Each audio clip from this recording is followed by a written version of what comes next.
Lufta kundër një gjeniu.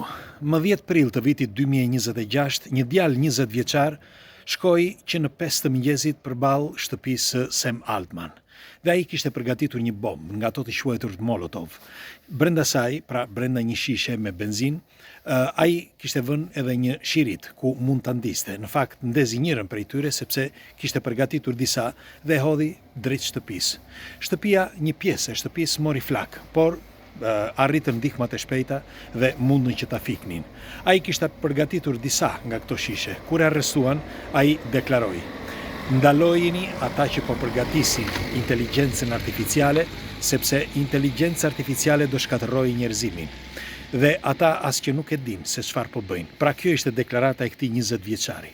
Por çfarë ndodhi në të vërtetë dhe pse me Sam Altman? Tani po ju tregoj historinë e Sam Altman dhe si kanë shkuar gjërat, që prej momentit kur ai mendoi për ChatGPT-n që ndryshoi një herë për gjithmonë teknikat se si mund të përdorim internetin dhe rrjetet sociale. Ndiqeni me kujdes. Kush është rastisht, nëse nuk e keni bërë ende, lidhuni me këtë faqe që të shihemi sërish dhe faleminderit për mbështetjen. Sinqerisht faleminderit. Shpërndajeni këto informacione dhe ftoni miqtë tuaj të lidhen këtu. Ju falenderit. Atëre, Sam Altman e kishte në mendje ChatGPT-n që prej kohësh. Në fakt, ai që në vitin 2011-2012 kishte menduar për ChatGPT-n. Po ai kishte frikë që të nxirrte këtë ide. Në fakt, ai mundoi me të gjitha mënyra, sepse nuk kishte para, mundoi me të gjitha mënyra se si mund ta lidhte ChatGPT. Ç'është e vërteta, ChatGPT ka lindur që prej kohërave, që në vitet 50-60, që me Alan Turing.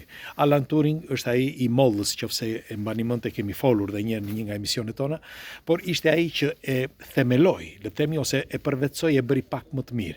Por ChatGPT, siç e njohim sot, e bëri Altman, pra Sam Altman. Kush ishte ideja e tij dhe pse po e luftoi këtë gjeni? Do ja u them që është vërtet një gjeni dhe dëgjojeni me vëmendje, sepse gjenit ndonjëherë janë mesnesh. Jo ndonjëherë, janë gjithmonë mesnesh, por jemi ne që nuk dim t'i shohim, nuk dim t'i perceptojmë, nuk dim t'i kuptojmë. Dhe tani po ju them se si kanë shkuar ngjarjet me të dhe çfarë probleme shpati ai në të ardhmen. Atëre, ky zotëria, ky Daniel Alejandro Gama, që ishte ai djali 20 vjeçar, as që nuk e ka iden. Ai thot për inteligjencën artificiale në përgjithësi, por nuk e di që inteligjenca artificiale është ajo që bëri zhvillimin ton në këtë periudhë dhe do të kalojë në një zhvillim të jetë maksimal në të ardhmen, sepse do të jetë pikërisht inteligjenca artificiale që do ta shtyjë njeriu në një nivel tjetër dimensional, në një zhvillim kolosal. Tani më ndiqni me kujdes. Atëherë, Sam Altman e kishte këtë ide pra që prej vitit 2011-2012, por në vitin 2013 ai mendoi që të mblidhte disa, sepse s'kishte, mendoj që të mblidhte disa nga shokët, me një fjalë nga ata që programonin. Njëri nga këta ishte edhe Dario Amodei, njëkohësisht edhe Aaron Swartz. Aaron Swartz, në fakt, kur u ul që të fliste me Altman në vitin 2012, ai mendoi që Altman kishte disa probleme. Në fakt, me kalimin e kohës, problemet i kishte Aaron. Dhe kërkonte nga Sam Altman që të kuptonte më mirë se çfarë kishte ndërmend që të bënte për ChatGPT-n, por Altman nuk tha gjë. Në fakt, me kalimin e kohës, ky Aaron vrau veten sepse kishte pak probleme, le të themi, mendore, ndonse ishte një programator i mirë. Mirë po, ja hodhen fajin Samit, sepse ai, Aaron, tha në një deklaratë që nuk mund t'i besohesh atij, pra Sam Altman. Ai kishte të drejtë, pra Sam Altman, sepse nuk donte të tregonte. Megjithatë, këtij Darios i dha mundësinë që të ishte së bashku me të, por Dario në vitin 2021 e la dhe iku themeloi Anthropic, që është një nga shoqëritë më të mëdha tani kohët e fundit. Dhe nuk ishte vetëm ky, por kishte edhe një grup të tjerësh. Mirë po, ku do t'i gjenin të ardhurat? Dhe kështu kërkuan ndihmën, pra Sam Altman kërkoi ndihmën e shumë aksionerëve. Dhe gjeti Elon Muskun. Dhe i thot Elon Musku se çfarë duhet bënte. Në fakt, kjo është historia që po ju tregoj tani, sepse pikërisht në këto momente që po flasim, po bëhet një nga gjyqet më të mëdha në botë mes gigantit Elon Musk dhe Sam Altman, që është vërtet një gjeni. Tani, në vitin 2021, siç ju thash, iku ky Dario, por njëkohësisht me të, pra ishte edhe, pra me Sam Altman, ishte edhe Ilya Sarsver.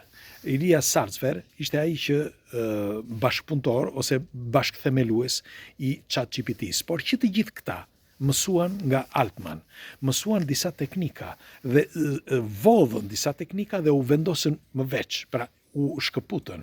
Bile do t'ju them, në vitin 2021, pikërisht në vitin 2022, më falni, u mblodhen të gjithë këta të këshillit administrativ dhe me fjalë krerët u bën bashkë që të gjithë këta që ju thash më përpara, mes tyre ishte edhe Mira Murati, por Mira Murati nuk u dha të drejtë, me fjalë nuk mori pjesë në votime dhe shkarkuan Sam Altman. Sam Altman ndaj e bëri edhe Mira Muratin drejtoresh, pikërisht pra sepse ishte një nga vajzat më serioze dhe një nga punëtorët më serios ja i kishte. Në fakt, në atë periudhë, pothuajse 86-87 bashkëpunëtorë të tjerë që punuan pra për ChatGPT, votuan pas 5 ditësh, votuan që të kthej Sam Altman, sepse ndryshe do të zhdukej çdo gjë, pra ChatGPT do të harrojë dhe nuk do të ishte ajo që ishte sot. Në fakt, ChatGPT doli dhe doli me sukses, që nga viti 2022 deri në vitin 2023 bëri namin, sepse pushtoi gjithë rrjetet. Në fakt, ChatGPT sot vlen miliarda. Mirë po, çfarë ndodhi me kalimin e kohës? Që të gjithë ata që ju thash dhe të tjerë të kësaj liste që punuan pra për ChatGPT, ikën që të gjithë, njëri pas tjetrit.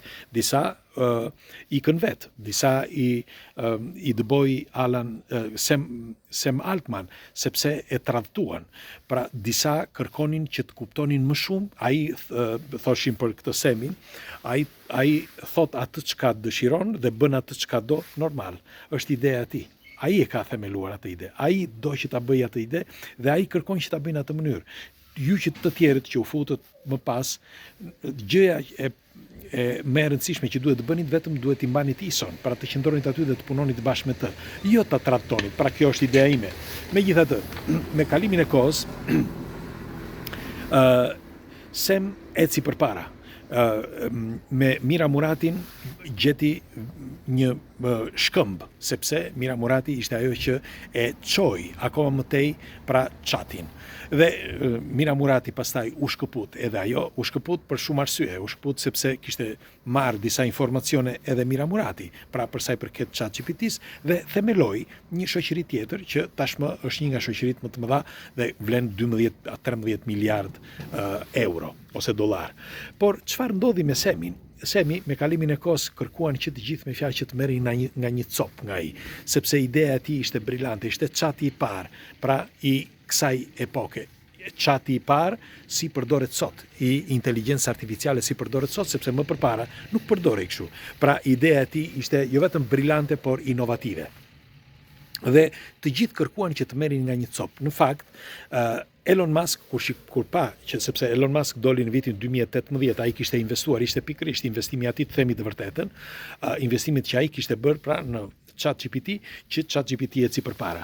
Por problemi ishte që ai kur doli në vitin 2018, firmosi kontratën që doli dhe ai doli kur ishte futur bashkëpunëtor për ChatGPT-n, u fut edhe Microsoft. Microsoft investoi disa para pasi kishte dalë me fjalë chati dhe me fjalë në OpenAI.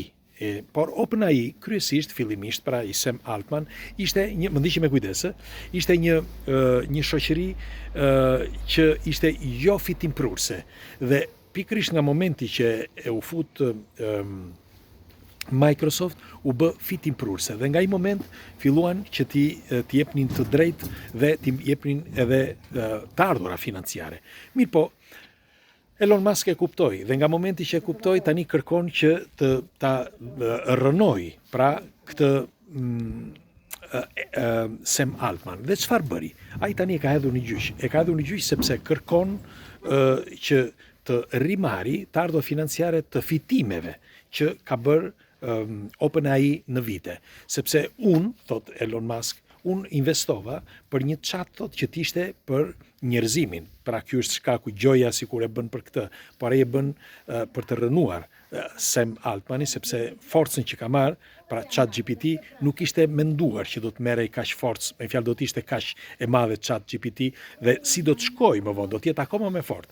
Dhe Elon Musk kërkon që ta rënojë, sepse ai e ka kuptuar shumë mirë që inteligjenca artificiale është e ardhmja e njerëzimit.